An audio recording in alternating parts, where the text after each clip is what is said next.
महाराष्ट्र की राजनीति में हुए बड़े उलटफेर की अब कवायतें जो हैं वो बिहार तक पहुंच गई है। जी हां, अगर बात की जाए तो यहां पर ऐसा अब माना जा रहा है कि बिहार में भी क्या ऐसा ही कुछ देखने को मिलेगा जो महाराष्ट्र में हुआ। और यह बड़ा दावा किया गया है भारतीय जनता पार्टी के वरिष्ठ नेता सुशील कुमार मोदी की तरफ से और साथ ही साथ रामविलास पासवान के बेटे चिराग पासवान की तरफ से। जी हां, दरअसल अगर बात की जाए तो जैसे ही महाराष्ट्र की राजनीति में वो बड़ा भूचाल जो है जिसने 2024 लोकसभा चुनाव तक के लिए यहां पर तमाम विपक्षी दलों की जो तैयारी थी उसको तहस नहस कर दिया। इसी बीच अगर बात की जाए तो अब बिहार में भी क्या ऐसा ही कुछ होगा, ये बड़ा दावा किया जा रहा है सुशील कुमार मोदी की तरफ से।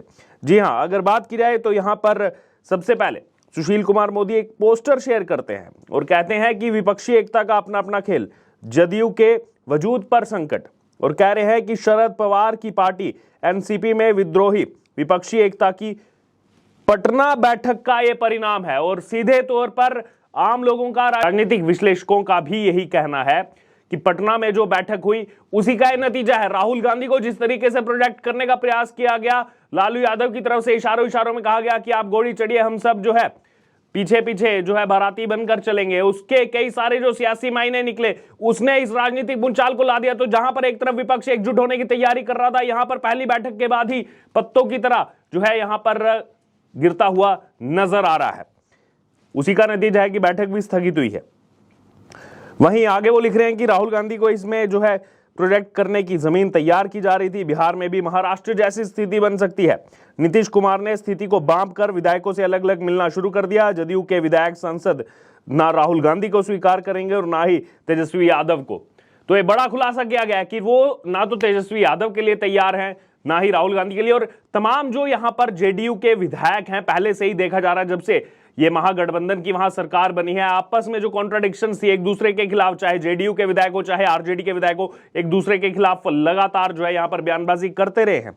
वहीं नीचे उन्होंने लिखा कि महागठबंधन में भगदड़ जैसी स्थिति बनी हुई है। और क्या यही एक मुख्य कारण है कि नीतीश कुमार अब जो है एक एक करके अपने सभी विधायकों से, विधान परिषद के सदस्यों से, उसके अलावा सांसदों से जो है, पहले कहा गया था कि 10-10 मिनट मिलेंगे, आधा आधा घंटा सबसे मुलाकात कर रहे हैं। क्या वो जानना चाह रहे हैं कि उनके मन में क्या है? और यही कहा जा रहा है कि पहले तो कभी नहीं मिले, इतने सालों से लगातार सरकार चला रहे, कभी जो है यहां पर जाकर के अकेले में नहीं उन्होंने मुलाकात की। लेकिन अब क्योंकि वो जान चुके हैं 2024 का रुख, जान चुके हैं 2024 की हवा, जान चुके हैं कि जिस विपक्षी एकता को लीड करने की बात कर रहे थे वो पहली मीटिंग के बाद ही इस तरह से टूटा हुआ नजर आएगा, तो कैसे यहां पर उनके जो सपने हैं वो पूरे होंगे? और क्या अपनी इस सियासी जो सांठगांठ है इसको बचाने के लिए अब वो क्या दोबारा से एनडीए का रुख करेंगे? इसकी जो है कवायदें काफी ज्यादा तेज हो चुकी हैं। जी हां, अगर बात की जाए तो महाराष्ट्र की राजनीति में चाचा भतीजे के आपसी विद्रोह ने इस कदर ये उलटफेर कर दिया कि अब बिहार में भी इसकी बहुत ज्यादा चर्चा जो है वो होने लगी है।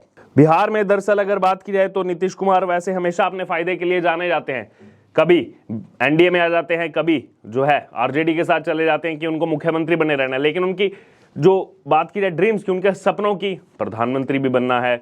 और ये कहा जा रहा था पिछले साल जो यहां पर गठबंधन टूटा उसके पीछे बड़ा कारण ये था कि उनको लग रहा था कि मुझे राष्ट्रपति या उपराष्ट्रपति बनाया जाए। तो महत्वाकांक्षाएं तो काफी ज्यादा है नीतीश कुमार की, लेकिन सच्चाई से अब रूबरू वो हो चुके हैं कि नहीं, बिहार की पॉलिटिक्स से ज्यादा, बिहार की राजनीति से ज्यादा आगे बढ़कर वो सोचेंगे तो वहां पर कोई भी उनकी जगह नहीं है। पिछले लगातार इतने महीनों से देश भर का दौरा कर रहे, अलग अलग नेताओं से मिल रहे, अब कहीं ना कहीं वो सच्चाई का सामना कर रहे हैं, इसीलिए अपने नेताओं से मुलाकात की जा रही है।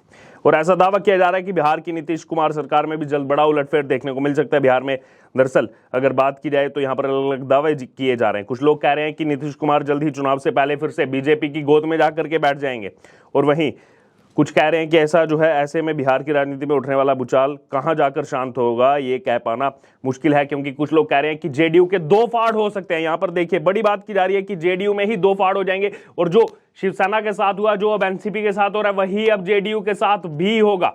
यहां पर यह बड़ा दावा किया जा रहा है। यही जो विश्वसनीयता की बात है, कहा जा रहा है कि आम लोगों में भी वो अपना विश्वास जो है नीतीश कुमार अब खो चुके हैं। और ऐसे में ऐसा लग रहा है कि जेडीयू के दो फाड़ हो सकते हैं। पार्टी की आशंका इस बात की और जो है वो जाहिर कर रही है। अभी कुछ दिन पहले ही बिहार में जन स्वराज पार्टी के संस्थापक प्रशांत किशोर ने भी ये दावा करके इस आशंका को और बढ़ा दिया है कि नीतीश कुमार अपनी मुख्यमंत्री की कुर्सी जो है वो ज्यादा दिन तक सुरक्षित नहीं रख पाएंगे। इसी बीच बीजेपी नेताओं के भी जो दावे आ रहे हैं, सुशील कुमार मोदी की बात हमने आपको बताई। सुशील कुमार मोदी अब वो दावा कर रहे हैं कि जेडीयू के भी अधिकांश नेता राहुल गांधी को पीएम उम्मीदवार के तौर पर स्वीकार नहीं करेंगे, इसलिए उन्होंने बगावत की है। इसलिए नीतीश कुमार पहली बार अपनी पार्टी के विधायकों से अलग अलग मिल रहे हैं। वहीं केंद्रीय मंत्री रामदास अठावले का भी स्टेटमेंट आ रहा है। रामदास अठावले यहां पर कह रहे हैं कि जैसा खेल महाराष्ट्र में हुआ है वैसा ही बिहार में भी होने जा रहा है। इसमें बिहार की सियासत के गलियारे में हड़कंप मचा हुआ है। नीतीश अब अपनी कुर्सी बचाने के लिए यही करेंगे, क्या करेंगे यह आने वाला वक्त ही बताएगा। रामदास अठावले कह रहे हैं। इसी बीच चिराग पासवान का भी आपको स्टेटमेंट बता दें। रामविलास पासवान के बेटे लोजपा का जो है एक धड़ा वो लीड कर रहे हैं, दूसरा पशुपतिनाथ पारस के साथ है। चिराग पासवान के लिए भी खबरें चल रही हैं कि मंत्री भी बनाया जा सकता है चिराग पासवान को केंद्र सरकार में। इसी बीच यहां पर चिराग पासवान ने बिहार की सियासत पर एक बड़ा बयान दिया है और कहा है कि जेडीयू के कई नेता उनके संपर्क में हैं। नीतीश कुमार को अपने नेताओं के भागने का डर है।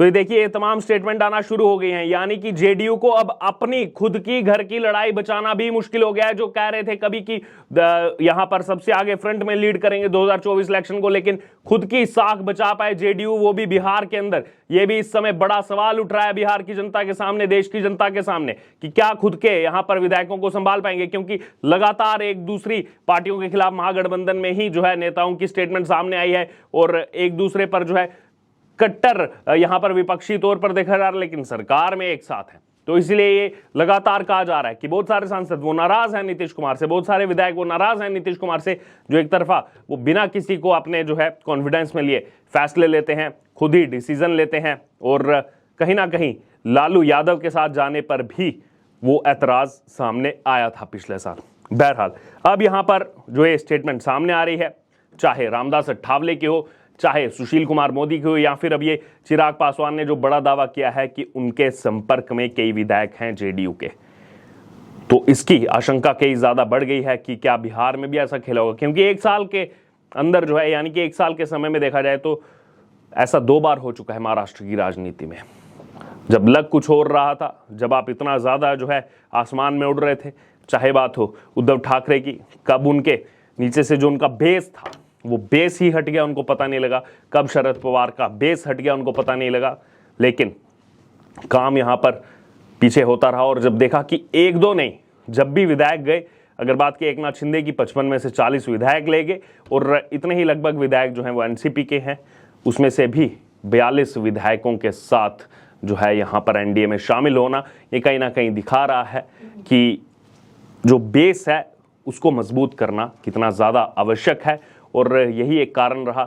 अब जीतन राम मांझी भी, वो भी जो है यहाँ पर अलग हो चुके हैं। उपेंद्र कुशवाहा वो तो अलग से जो है अपनी पार्टी बना चुके हैं। आरसीपी सिंह जो हैं वो भी जेडीयू से हट चुके हैं। तो यहाँ पर जेडीयू को अब अपनी साख बचाने के लिए नीतीश कुमार क्या करेंगे आने वाले समय में पता लगेगा। लेकिन उस पूरे मामले पर आपका क्या कहना, आपकी जो भी राय हो आप जरूर हमारे साथ कमेंट बॉक्स में शेयर करें। इससे जुड़े तमाम अपडेट के लिए बने रहिए हमारे साथ। धन्यवाद।